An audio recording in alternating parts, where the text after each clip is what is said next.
Banger TV, what is going on? Man, it has been a while. Yes, it's me, Daniel Dekay. I'm still alive. I'm still here. It's been a long year. I've been to about every corner of the world since I last saw you. We'll save that for another time.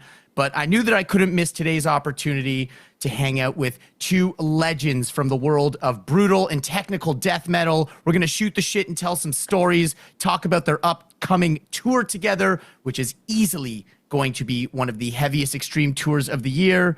Both bands are on tour supporting their latest releases, The Underworld Awaits Us All and An Insatiable Violence. Banger TV, please welcome my two badass guests. From Nile, the founder, guitarist, and vocalist, and king of the Egyptian riff, Mr. Karl Sanders. And of course, from Cryptopsy, the frontman, beer-drinking podcaster, master of the world's calmest talking voice, yet most terrifying vocal scream. It's Matt McGachy. What's up, boys?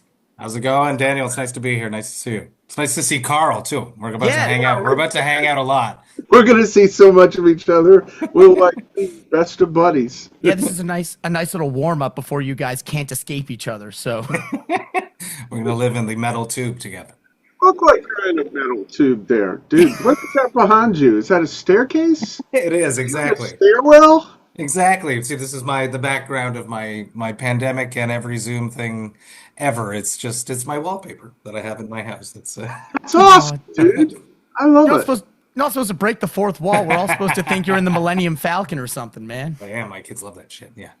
Bit of a role reversal today here with Matt being the interviewee instead of the interviewer. I'm pretty excited about that. I don't think I've never interviewed you. You've gotten to interview me plenty of times. I think at least once or twice I have, yeah. It's my turn. I hope you're ready. It's my turn. I'm here.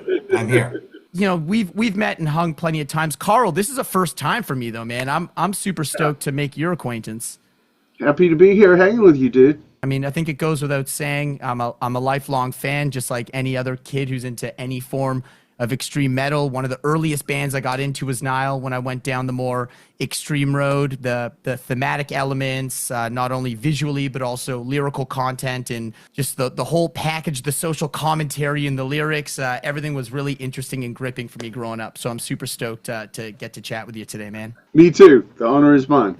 Let's just hop into how this even came to be. You guys are going out on tour together this fall. Tell me about that. Give me the short version of how that came to be and what we can expect having Nile and Cryptopsy out on the road together. Absolutely. So I interviewed Karl last August of 2024, and as I do sometimes when I wrap up my interview, we shoot the shit afterwards, after the chat, and I was like, we should definitely tour together. And my ego wants to say that this is why this is happening, but I don't know if that's the true story. I also poked Zach, who plays guitar in Nile now, who I've had on the podcast as well. And I was like, hey, you should like really put this in Karl's ear that Cryptopsy and Nile would be great together. And here we are. It's happening almost a year later. Dude, I'm so stoked. It's like, for me, a dream, and it's full circle. We've toured with Cryptopsy twice, and it was a legendary tour. So many tour stories. We had so much fun, and the bands were so simpatico that, you know, when he talked about it, I was like, dude, this makes total sense. We should do this. So I'm thrilled that it actually comes to pass. So many times, you don't get to tour with who you want to tour. Most times, you know, it don't work out that way. I think once in my whole life, I said, this is the package I want, and it actually fucking happened. So, man, Nile and Cryptopsy together, fuck yes. Yeah, how is that not just a win? So, I mean, not only musically does the tour make so much sense, and socially, I can already tell you guys are going to be a fucking riot together. Karl, I hope you like to drink beer. I'm a tequila guy. That's I was remembering that. I was like, I feel like Karl drank tequila on the podcast. I won't drink your tequila, and I guess you won't drink my beer, so we will get along. Dude, that totally works, right? There's like half the cooler of this for tequila, half the cooler for beer. Everybody's happy. Unbelievable. Already the symbiotic relationship is showing itself, and we haven't even started the tour yet. I love it. But I think something I would like to note about the tour is not only is it just going to be, you know, extreme and heavy and for all lovers of death metal from all different eras as well. You know, both bands have such a large catalog and have dipped their toes in so many different areas of the world of extreme. I think this might be the drum nerd tour of the year.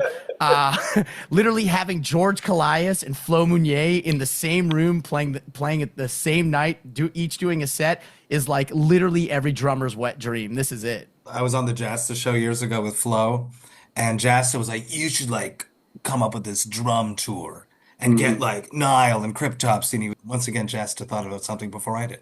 I'm not even a drummer. I'm like the guitar player who wished he could play drums, and come and seen both those drummers play so many times to get to watch them back to back is like, Mhm. I think it's cool to talk to two seasoned dudes from the world. You know, a lot of doing interviews is talking to new bands who, can answer simple questions but can't really answer legacy questions and questions that require a certain amount of experience. So I'd love to talk to you guys about this concept of, you're both prolific, both bands prolific in the amount of releases, both bands in the double digits. I'm curious as to the major changes that have happened in the album cycle in the past, decades. I'm not talking about as much social media and streaming. We're all bored of that shit. I mean, like the album cycle, the writing, releasing, recording, and touring. What are the major changes that you've experienced? Why don't you kick that one off, Karl? Well, the metal world is a different place than it was when I started. It's a whole different universe. Album budgets are different. The way music is sold is different. The way people consume music is different. Touring is a whole different game too, as it works in the album cycle, because you don't make much money on CD sales or vinyl sales. So any money you hope to earn is out on tour. But the cost of touring is gone out of the fucking roof. So, the whole album cycle thing, it's like, we got to be smart. We got to be smart, and use the resources that you have wisely. Do you find there's like pressure to make tours longer? You talk about expenses being high. Is there pressure to make tours longer and slightly more grueling just to fit as much in while we've got all the buses and all the backline and all the crew rented and available for that time span? For sure. But I think there's a limit, though, on how long you can go at any one clip playing death metal. Got to stay healthy. This is extreme demanding music, not just on drummers, but on vocalists. If you play and sing, that too. So, how many weeks can you go doing destructive things to your health? So, Burning out, yeah. yeah, come on. And then like for the social aspect of everyone back home too, it gets heavy after a certain amount of time. As much as it's amazing being on tour, we love it. There's like a sweet spot after 3 weeks when you're like, oh. Uh-huh. And when it's a 4 week tour, the 3 weeks you're like, okay, cool. There's 1 week left. But a lot of tours are pushing into the 5, 6 weeks because then expenses have been hit and then you're just rolling in profit. Right. And you want to be able to finish just as strong as you started, Correct.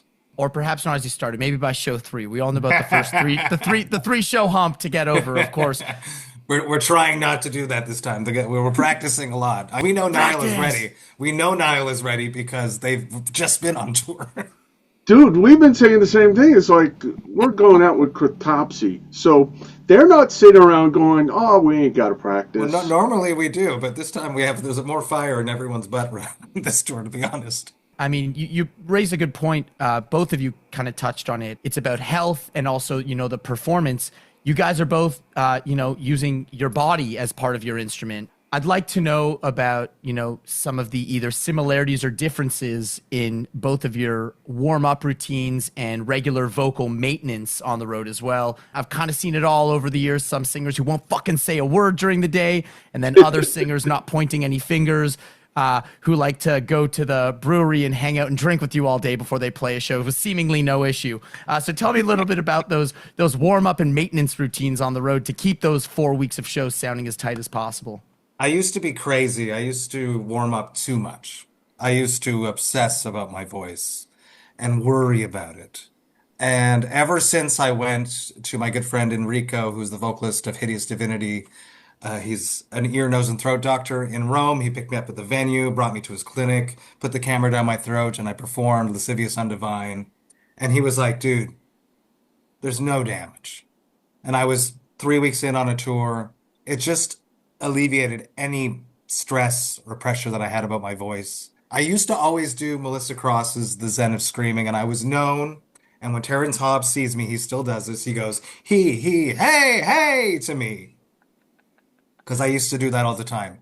But then I interviewed Melissa Cross on Vox and Hops, and then for some reason, and it has nothing to do with the interview, I just never did them again. I don't know why, but I don't do anything except for like a hum thing where I just get like a note resonating in my brain, which I remember Randy from Lamb of God had mentioned to me once that that's what all he did once he was on tour because his voice was basically warmed up. I don't do much, but I also don't party as much. I go to bed early after a show. I will go to a bar during the afternoon and enjoy some craft beers and hang out with brewers and like-minded craft beer enthusiasts. But I won't party and go hard at night anymore. I just can't do it. It takes too much out of my voice. And going to like a big bar after a show where it's loud and I have to shout, that's Mhm. way, way worse than doing an hour of extreme death metal vocals for me. Very valid. Karl, what about you, man? Tell me about some of the vocal maintenance and warm-up routines and perhaps how they've evolved over the years.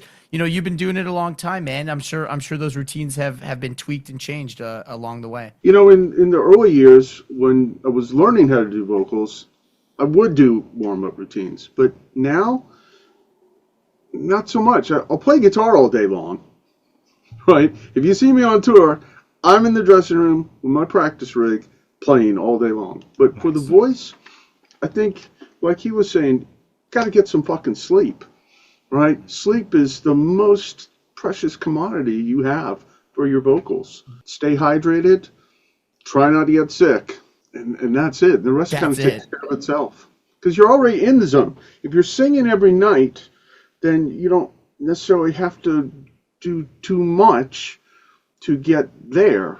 That's what counts. Just gotta stay in shape. It's like a muscle, right? So it's like I've said this, like if you work out consistently for let's say 4 weeks and then you stop for 3, 4 months and you go back and you go to lift the same amount of weight you were lifting at the end of your 4 weeks, obviously you're gonna be sore the next day. And I think it's the same thing with extreme vocals. I sing in the car all the time. That's Nice. my routine. Wherever I happen to drive, like our practice room is 40 minutes away. So on that ride, I'm singing along. That's your warm up. That's my warm-up.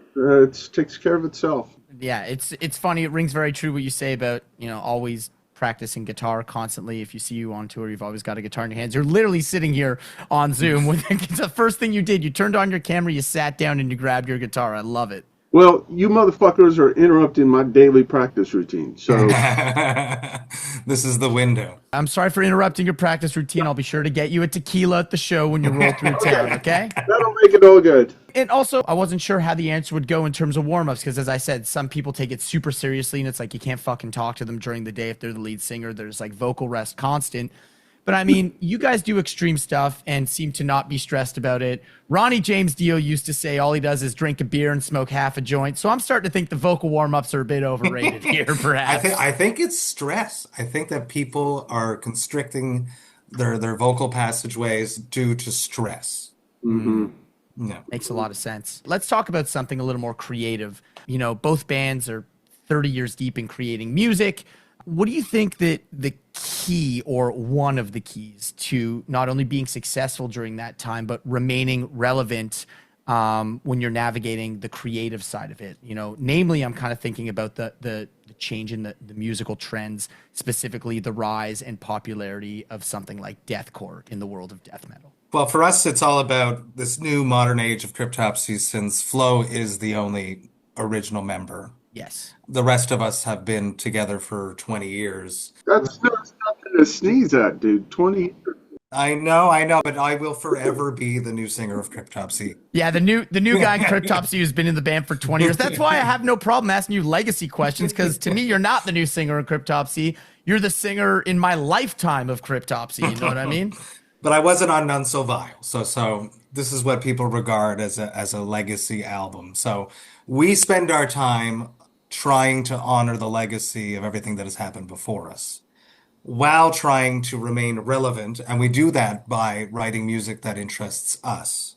Hmm. So we try to focus in and analyze as to what made None So Vile why do people love it? What is it about that record that resonated so well with death metal fans? And what we discovered, or what we tried to do, or what we did with an Insatiable Violence, was add a lot more sections that repeat itself, having a lot more groove elements, and then still keeping this very strange dirtiness to it, which is something that we wanted to bring into the new record.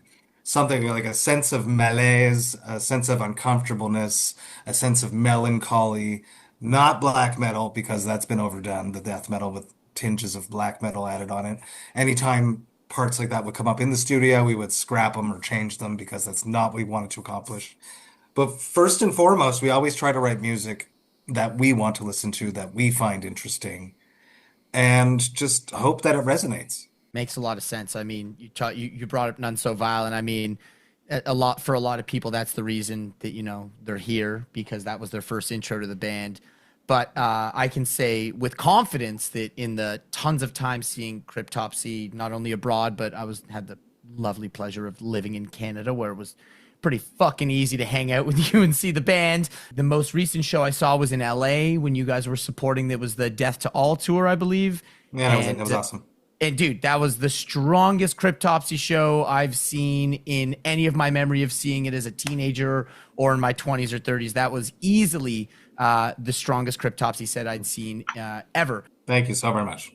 Karl, what about you? What do you think has been the key to kind of keeping the original vision of Nile intact? The genre has changed so much. You've always been Karl Sanders. You've always been Nile. There's got to be some level of conscious adaptation as you navigated this new landscape of death metal. Well, you know, I liked what he was saying about, you know, you got to be true to yourself. You respect your legacy, but you also got to move forward. Like, you know, death metal has evolved, right? And there's calcivate of great new players, right? So that to me is inspiring right there. I just look around, see what other people are doing, and go, I like this. I like that. I like that. Just the same way that we did, you know, when you heard Ride the Lightning, then you heard Hell Awaits, then, you know, Rain and Blood came out, right? And there were like all these things that we all went, oh, this is awesome. This is awesome. This is awesome. You know, and it all evolved into death metal later on. Well, it's still evolving. So all you got to do is just listen to metal, listen to some new stuff once in a while, and that's the inspiration. Kapow! Dude, how much more do you need as a metal fan? I love hearing that. There's nothing I hate more than when I hear my heroes do interviews and they say, no, I don't listen to any new music. I've heard all the music I want to hear already. I think that's the fucking lamest answer in the world. So yeah, you both good answers, boys. That's you know, remain relevant and interested by remaining relevant and interested. What a crazy concept, right? Here's a real nerdy one that I feel like if I had Karl here and I didn't do this, I'd be so remiss. Anyone knows that Encyclopedia Metallum is your go-to source for anything encyclopedic about heavy metal and all its thousands of subgenres. It is the absolute authority for all that basic facts and information about bands, musicians, and their albums. Karl, are you aware that you are personally, not Nile, but you, Karl Sanders, personally are the first ever artist entry published on Encyclopedia Metallum? Wow. Are you kidding me? I had no idea. You had no idea? That is 100% fact. First ever artist entry published on Encyclopedia Metallum is Karl Sanders. Wow, holy smokes, dude. You're obviously familiar with the website. Oh, dude.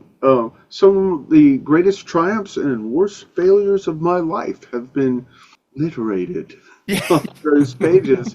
Sometimes I'll read some stuff on there and go, you know, is this guy listening to the same record? Sometimes they'll write, you know, you'll see a great review on there because there's piles of them. Yeah. You see something and they say the most awesome things. You go, well, I don't know what they're talking about there either. Like, I'm going to have to stop reading these things. It's so hard. It's so hard to stop reading them, though.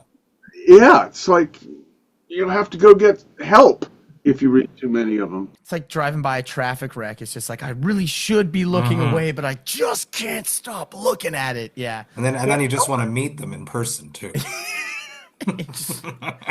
I got to talk to this person. Yeah. But yeah, Karl Sanders, #1 on Encyclopedia Metallum. I thought that was That's crazy dope. when I found that. Yeah. How cool is that, right?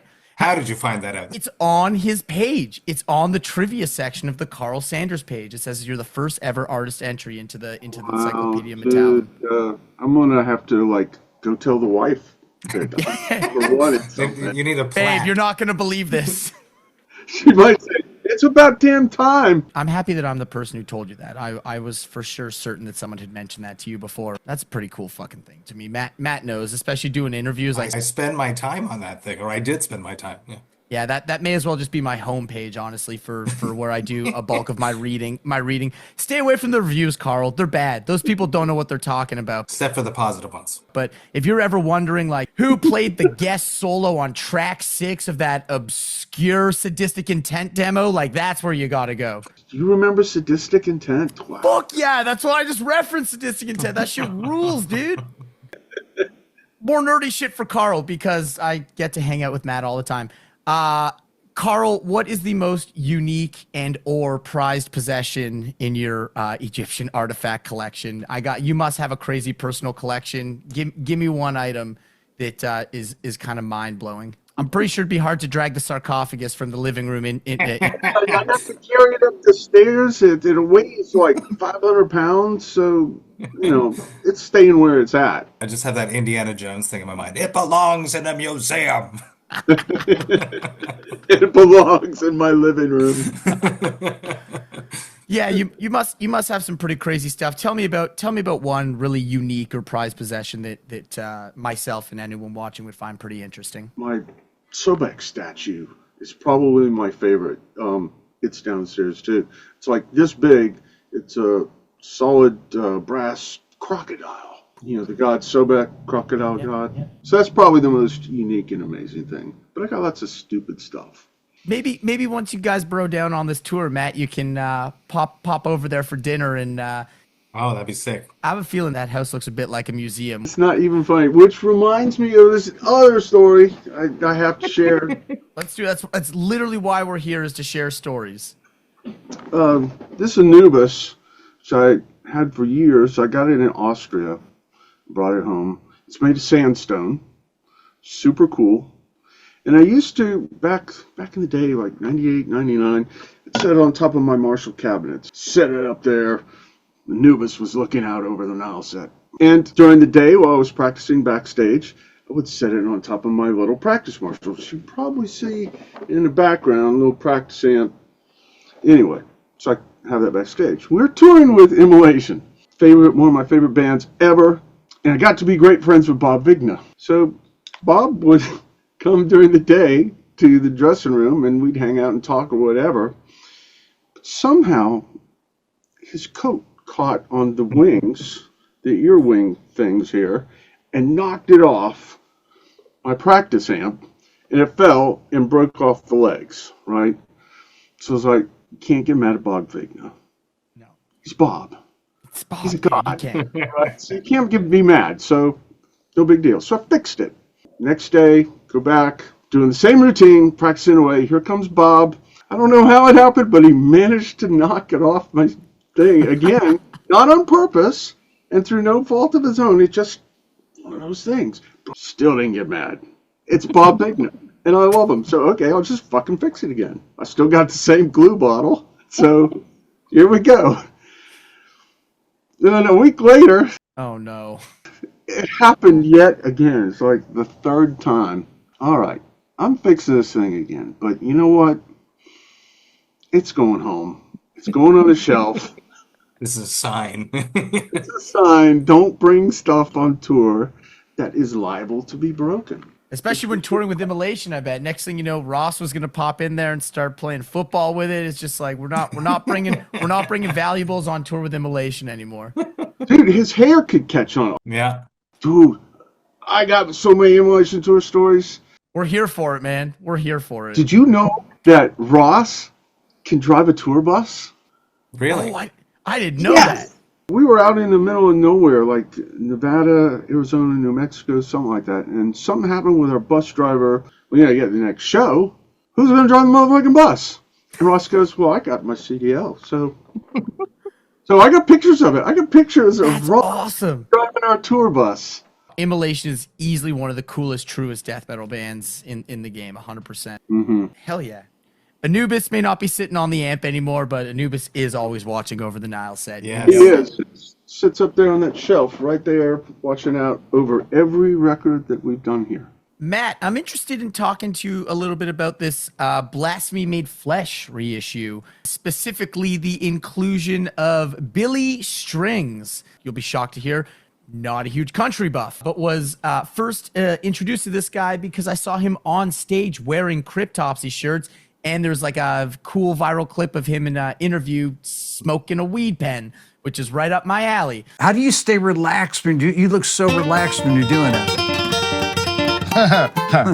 There's your answer. So obviously I knew he was into real rock or shit based on those two things, but how does he end up linking up with you and lending his guitar playing to a Blasphemy Made Flesh reissue? And what role does he have? Break this down for me. What's going on here, bro? It's this crazy idea that I had, once again inspired by Jasta. Jasta was like interviewing Terrence Hobbs, and he was like, you should like re-record one of your first albums and get a bunch of guest vocalists to do each song. And I was like, oh, that's a cool idea. And I put it in my back pocket. So we've always played this medley, the Blasphemy Made Flesh medley.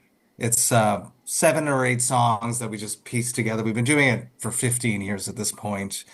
And we recorded it, actually, the whole medley, and we were going to include it on As Gamora Burns. Charles Elliott from Abysmal Dawn was our artist rep at Nuclear Blast at the time, and he was like, this is a horrible idea. Do not include this medley on this record. It completely kills the flow of the record, and he was 100% right. So we just kept it and put it in our back pocket, and I started thinking about, what if we invite a bunch of up-and-coming death metal vocalists, extreme vocalists, to guest on this, but from newer era bands. I was like, I want to get someone for the solo. We were playing this show in Boise, Idaho at the Shredder. And classic shithole. yes, it was. With all the pinball machines, that was cool. Oh yeah, love the upstairs. My merch guy's like, some guy like Billy Strings, like friend or like crew member came and like bought all your merch. Apparently he's playing like 40 minutes away, and he brought you a cake that said open cake surgery instead of open face surgery. So we're like, who is this guy? Started messaging him. I think it was the next tour that I had the idea of like, what if we just asked him to do the solo? And he said yes. And it was that simple. So he lays down this amazing solo, and then Chris, our guitarist, is our engineer, our producer, drops the solo onto the song, the track, and I send it back to him for his approval, and he's like, it's not quite there. He's off by half a beat. But and he sends us like a reference like video where it should be, and then Chris puts it back, and then he was right, obviously. And it was just amazing. It was such an honor to have him be a part of something like this. That night in Boise, when he gave us the cake, he wore all the merch that he had bought and then finished his set. He like gave us a shout out in the middle of his show. He's like, this is really fun, but my favorite death metal band in the whole world is playing across the town, and I wish I could be there. And he's like playing to an arena. And then he finishes his set by headbanging to Graves of the Fathers. And all these so fucking bluegrass fans are like walking by him, like not understanding what's going on. So it was a very unique experience. I can't wait to meet him one day. I hope that happens soon. And I'm just stoked that he said yes. And I'm stoked that all the guests said yes, because it was a huge undertaking. And we were actually sitting on the track for quite some time. It's been finished for quite some time. Man, that's so cool. It's just kind of further proof too that music is boundless to genres. Like, it doesn't really matter. People want to get all stuck up about staying in your own scene and not liking this or not liking that. Nah, man, you got a bluegrass dude who not only likes Cryptopsy, but can rip leads that are good enough to be on a Cryptopsy record. He used to play in a metal band, though, back in the day, too. That's You're going to find this hilarious. My son is not necessarily a metal listener. He's heard death metal all his life, and, you know, it's that thing that Dad does. He's more of a country and a bluegrass player. So a couple of months ago, he messages me and goes, hey, Dad, I was listening to Billy Strings and saw a video, and he's talking about this band Cryptopsy. Isn't that some guys you know? Yeah. Got turned on to Cryptopsy through Billy Strings. Yeah. It's awesome. Wow. Yeah. Billy Strings not only on the reissue, but with the Karl Sanders tie-in, bringing Yeah. his kid, everything full circle, tying a beautiful knot on this. Cryptopsy and Nile on tour together. Damn, that's what a way to bring everything full circle here after that conversation. So let's close on some thoughts about this tour. September, October, you guys are ripping September 12th to October 11th. We'd be remiss if we didn't mention the other bands on the package there. So it's Nile, Cryptopsy, The Last 10 Seconds of Life, and Cognitive.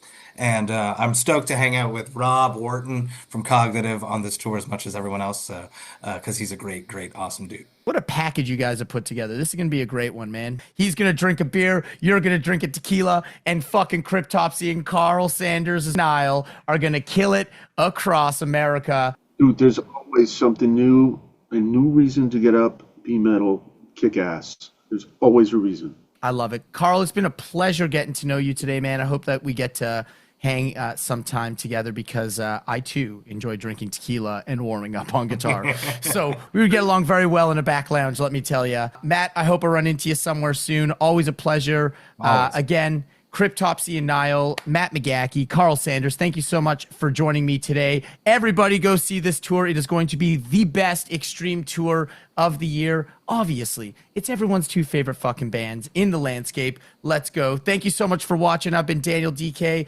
Check it out, Banger TV. We'll catch you soon. Thank you.